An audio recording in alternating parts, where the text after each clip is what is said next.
Good morning, gang. It's Friday, the 22nd of July, 2016, and at special request of a few of you, including Matthew Joplin in the undesirable town of Croydon, here we are, out in the garden, boys and girls, out in the garden.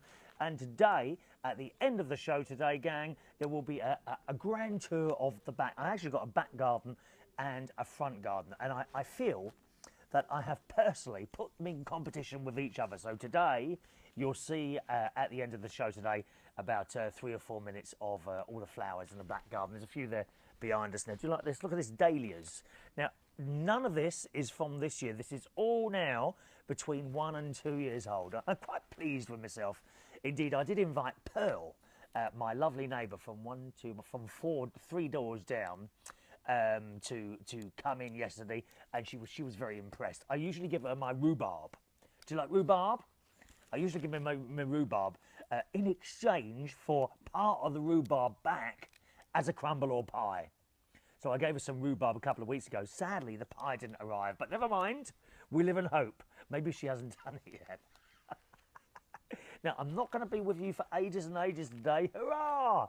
This might be a shorter show than usual because straight after I've finished recording and uploading, I'm rushing, boys and girls. I'm rushing in my personal little starship, the UK Yaris Mark IV. I'm flying towards the Showcase Cinema in Winnersh to watch the brand new Star Trek film, which was released at midnight last night. Now, I was going to watch it. I was actually going to take a night off, but I thought, no, we must toil ahead. We must toil and continue to work, boys and girls. I was going to get my friend Adam, DJ Demon, to fill in for me last night, but no, I thought, no, I'll wait till tomorrow.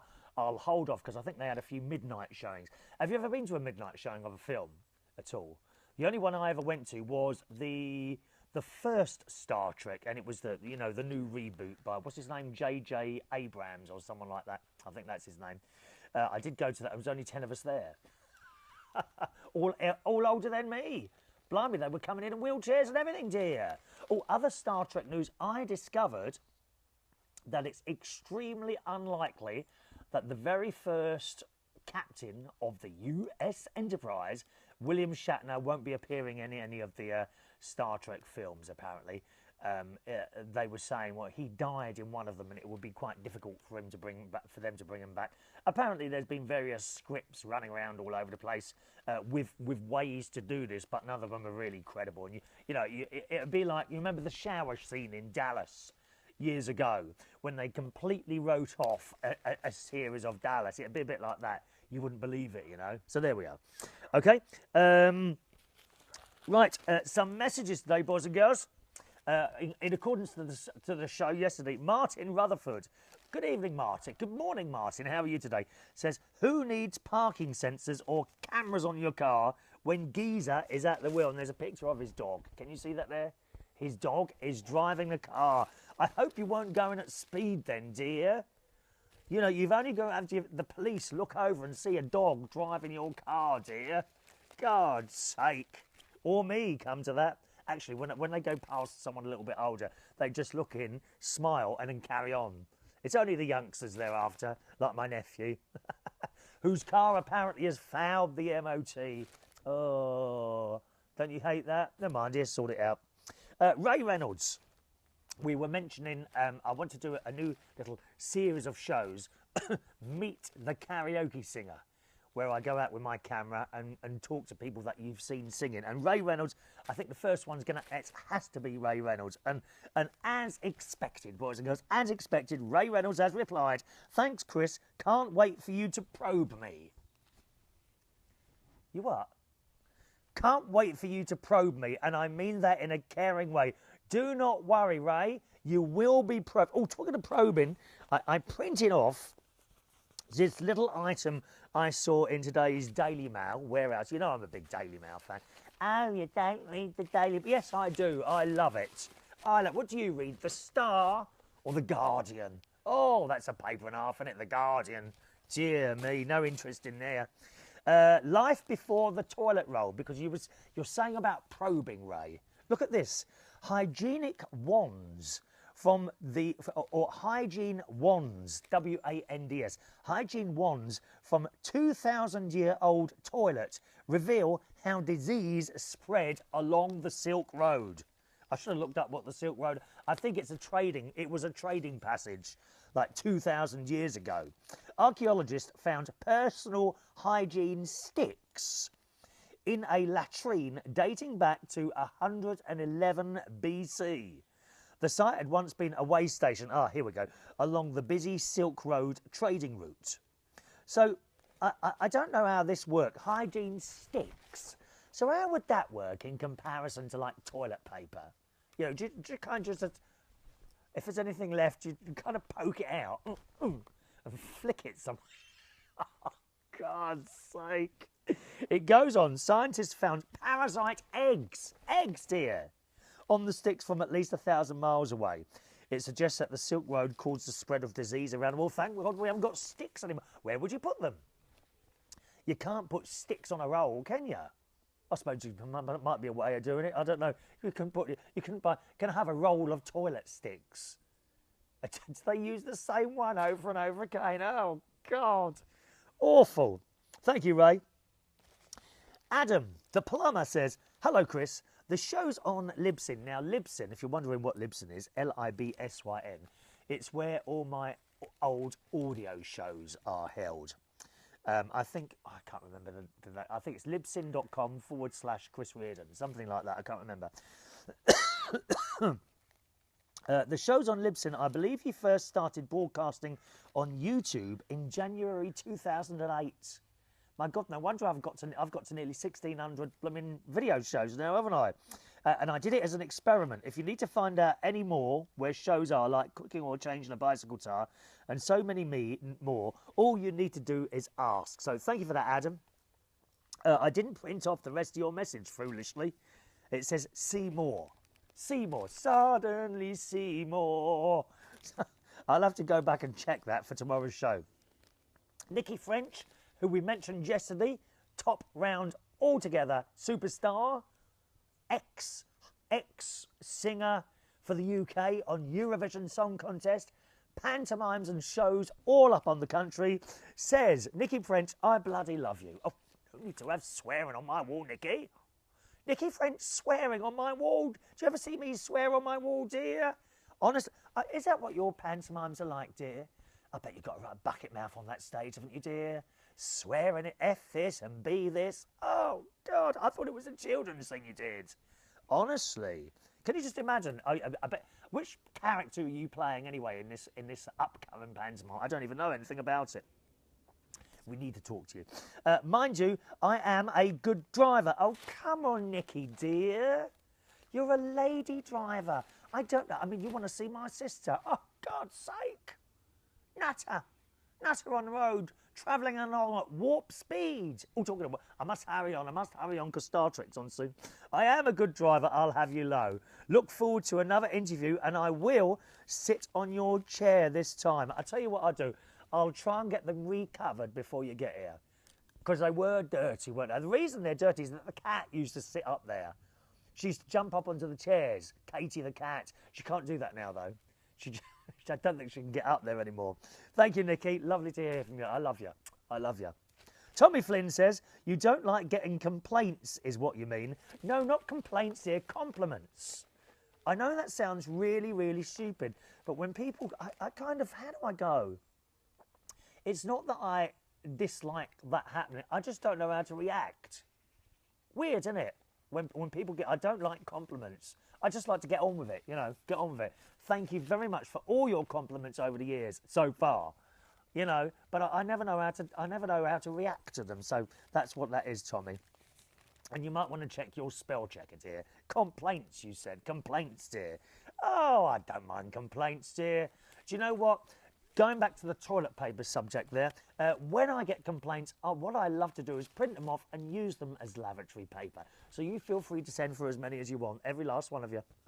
Joey Millen says, yes, it was my 32-inch TV I was showing you yesterday, and I always stream you on my TV, and I can't see any wrinkles. Thank you, Joey. It's one or two, perhaps. It's the bio oil that keeps them off weight. That's what it is. Bio oil. You want to get some. Rosemary says, I'm laughing. You make me feel better. That is what I try and do. I like to try and make people feel better. I've been trying to make my sister feel better for years, but it's just not happening. She feels better for a while, and then she looks in the mirror again. And then she comes, which I can understand, to be honest. You know, she looks at herself in the mirror. Oh, God. And I keep saying, it should be like the Absolutely Fabulous movie. Sister, stop looking in the mirror. I am your mirror, and you are beautiful. Anytime you think of looking in the mirror, just pick up the phone, and I'll give you the honest truth. Bless me, Father, for I have sinned. Don't tell Father Danny that, though. Rosemary also says, talking about your cooking spot, I'm making right now a kale, quinoa and avocado salad with lemon, Dijon vinaigrette dressing. Oh, Rosemary, if only I made my own salads, darling. I must admit I don't. I buy these things from Aldi for £1.49. Take the top off and eat. Lovely. Although you've got to be careful with lettuce at the moment, apparently. People have died in this country due to, is it coli something or other? I don't know. Some disease that is on lettuces. And we don't know where it's coming from. My Auntie Brenda has stopped eating lettuces. Yes. Is it lettuces or leti? That's a good question. What is the plural of lettuces? Or is it a bit like sheep? Because there's sheep, there's one sheep, or there's many sheep. It's not sheeps, is it? It's not sheeps. It's sheep. Sheep. Sheeps. My mate's scared of sheep. He don't like them. He said they barge you. Have you ever been barged by a sheep or worse, a goat? No, they haven't got nice eyes. I'm sorry, goats. They do scare me a little bit, goats. Good news, boys and girls. If you're a black cap type person, you remember I worked at a black cap? 18 years, 1989 to 2007, and then for about 6 months again in 2013. Well, it closed quite some time ago now, well over a year ago now. And another company have bought it, and they said it wasn't going to open again as a gay venue. It's always been a gay venue for years and years and years. It was London's biggest drag venue, if you see what I mean. If you were a drag queen, the Black Cat is the place that you wanted to work at. That, and the other one in London would be the Royal Vauxhall Tavern. Two big places. And then further along the line, the Two Brewers. But the first one, I think, was the Black Cat. Anyway, another company bought it, said it wasn't going to be reopened as a gay venue. Or drag or anything like that, and it was going to become one of those ever so boring, you know, flat chairs and flat tables, bistro, diner, bar type places. Very, I think it's called gentrification. Gentrification, that's what it is. The campaign to reopen the iconic Black Cap as a gay venue scored a major victory yesterday, as a scheme to convert the venue into a generic bar restaurant fell through and its backers admitted defeat. Venture capital company Ruth and Robinson had planned to turn the site of the oldest of gay spaces into a mainstream bar and eatery called Hollenbeck's. I mean, the name is just Holland. Where did they get that name from? This was indeed to start a new chain.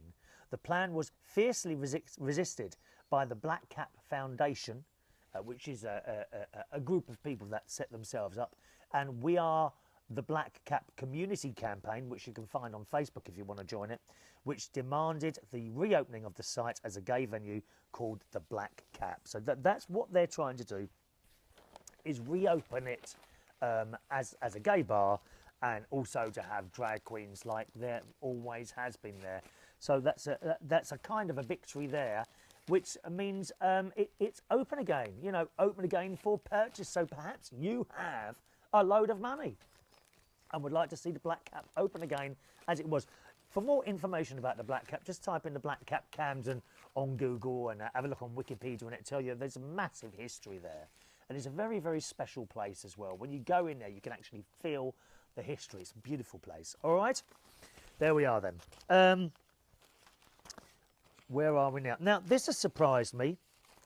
in one of the papers on Saturday. What was this? Oh, Wednesday, actually. Wednesday last week, was it? No, hang on, Wednesday the 20th. When was that? 2 days ago. Okay, 2 days ago. Traditionally, men have adopted a strong and silent approach to communication. Oh, dear. Not me, dear. Oh, no. We need to talk. We need to talk. Anyway, while women were only too willing to chat. Oh, don't they, dear? On and on. When they're not driving badly, they're talking, aren't they? Come on, ladies, you know it's true. On and on and on. God, I'm sure my mate should have been a woman. He did it on and on. And sometimes it's like he's chatting just for the sake of it, because none of it's making any success, so it's not joining up. Anyway, it goes on. The stereotypes suggest women would always be the lead communicators in any family. They would permanently be attached to a phone, sharing their daily trivia. Oh, on and on with friends and family, getting people together. However, and I find this difficult to believe, a study reveals that men are the real smartphone addicts and chatterboxes. Chatter. For men spend much more time each day talking to people on their handsets, and it is women who are more likely to be playing games. What, computer games, you mean? Oh, not like the Pokemon. Oh, there's another one. Bang. Oh, there's another one. Pokemon, people all over the place.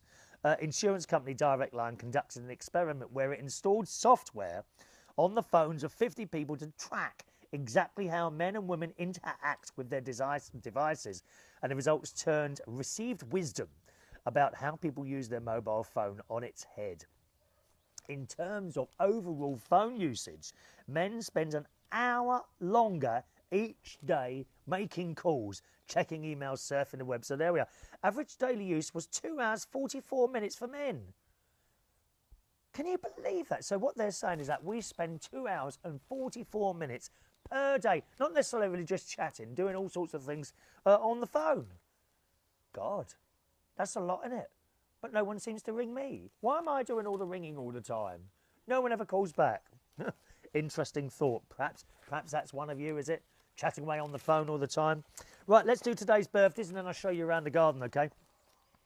Happy birthday today to Ian David Price, karaoke extraordinaire host, who appears sometimes on Sunday nights at the Golden Lion in Sydenham. Happy birthday, Ian, sir. You've hidden your age. I reckon you're about 207. Is that about right, Ian? Happy birthday, Ian. Happy birthday to Barry Manilow fan, Donna Toms. Happy birthday, my darling. Lovely picture of you meeting Barry there. I'm looking at a picture of you meeting Barry on your platinum experience, dear. The platinum experience. Happy birthday to Peter Mellon. Happy birthday, sir. All right, Peter, happy birthday to Stephen Ellick. 50 today. Still younger than me, dear. 50 than me. Happy birthday, Stephen. Happy birthday to the lovely Denise Wyndham. She was a Black Cap customer. She used to pop into the Black Cap, didn't you, darling? On most nights that I was working there. 44 today. Happy birthday, Denise. Happy birthday to Patrick Arney. Happy birthday, Sir Patrick Arney. I'm not sure who you are, Patrick. Please come back to me and tell me who you are. I can't remember how I know you. Oh, little DJ, J. Ryan Foley. 23 years old tonight. Little DJ and singing type person. How are you? Are you still working at Colours in Basildon? Are you? 23 today. Happy birthday, Jay. I'm more than twice your age. Isn't that fantastic? Look at all this experience that I have in the garden. And happy birthday today to another DJ, Paul Michael Overington, who DJs at, I think, the Two Brewers on a Saturday night. Happy birthday, Paul. Can't remember how old you are. I'm 53. How old are you, Paul? I think you're just a touch older than me, aren't you? Happy birthday to you lot. No orchestra here, so I'll have to sing it a cappella. And I'm not keen on a cappella. I can't lie. I'm not keen on a cappella.